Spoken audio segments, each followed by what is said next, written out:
Hey, welcome back to the Big Rant Show. As always, thank you for joining me. If you could, hit that subscribe button down below and let's get right to it.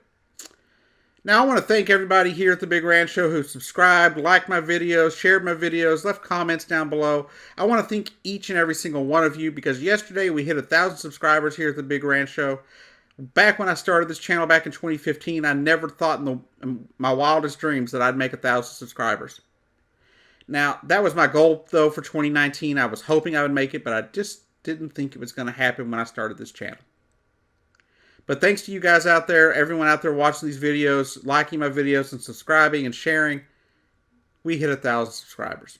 So let's set a new goal for 2019, that by the end of 2019, we get the Big Rant Show up to 2,000 subscribers. And now, let's get on to the news. Yesterday, Donald Trump declared a national emergency. You may be asking yourself, what national emergency? But haven't you heard? We're under attack. We're being invaded at the southern border. Oh, wait, I'm sorry. I'm sorry. This isn't the right place for that. This is a place for facts.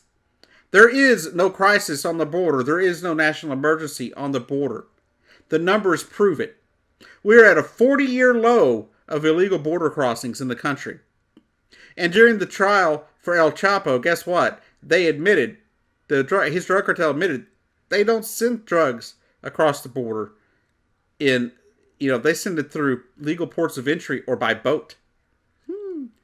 So there is no crisis on the border. Now, Donald Trump would have you believe that there is. But even in his own speech yesterday, he admitted there was no crisis. He admitted there was no national emergency, that he only did the national emergency because he couldn't get his wall funded through Congress, both Republicans and Democrats. Remember, Congress is controlled by two houses.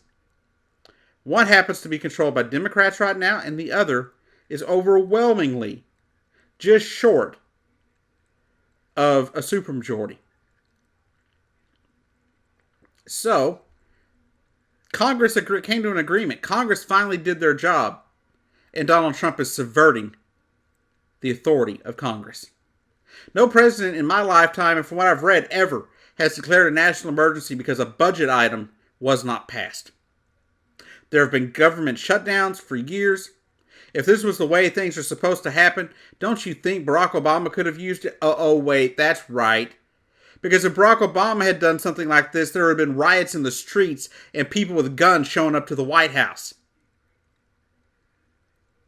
There would have been a civil war overnight if he had used it to force through the Affordable Care Act, which actually went through Congress, constitutionally.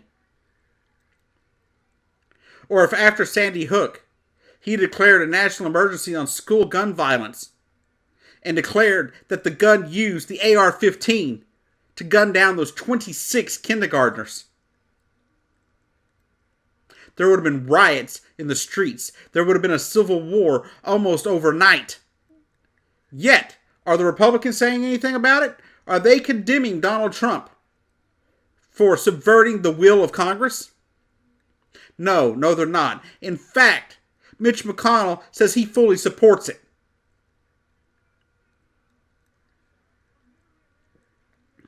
Mitch McConnell, you are no better than Donald Trump. Donald Trump is a tyrant. I've been on the fence with Donald Trump ever since he took office. I've been saying wait till the Mueller investigation finishes before we decide if he should be removed from office. But yesterday he proved he is a tyrant. He proved he deserves to be removed from office. At this point, either via impeachment or the 25th Amendment. For the last 2 years, I've sat there and said, no, we shouldn't use the 25th Amendment to remove Donald Trump. Even though people in his own Congress, or his own cabinet, have said that they've talked about it. But the other day, he called it unconstitutional to use the 25th Amendment to remove a sitting president. He called the 25th Amendment itself unconstitutional. I never thought it should be used for that. I didn't think he should be removed from office like that. But the man is proving, beyond a shadow of a doubt, to be a dictator, to be a tyrant. Mr. Trump, this is not Russia. We do not have a rubber stamp Congress. You don't get to do whatever the hell you please. And to those of you that are going to sit there and say, well, he did DACA, he did DACA. It's not the same. DACA was a policy that allowed people to stay. It wasn't a funding issue. It wasn't a budgetary thing that the Constitution has stated that only Congress can decide.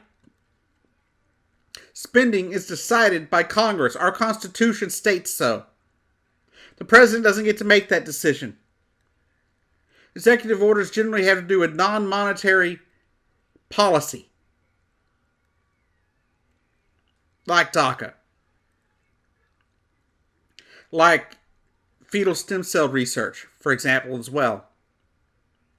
Things that don't really have a financial thing coming out of the taxpayers' money. But, you know, there's going to be those people. I've been hit with it for the last day and a half now over on social media. But I believe Donald Trump is a tyrant. I believe Donald Trump should be removed from office. And I believe it's absolutely vital for the survival of our republic for him to be impeached. It's been the Big Rant Show. I've been your host, Jacob Keck, and I'll see you down the road.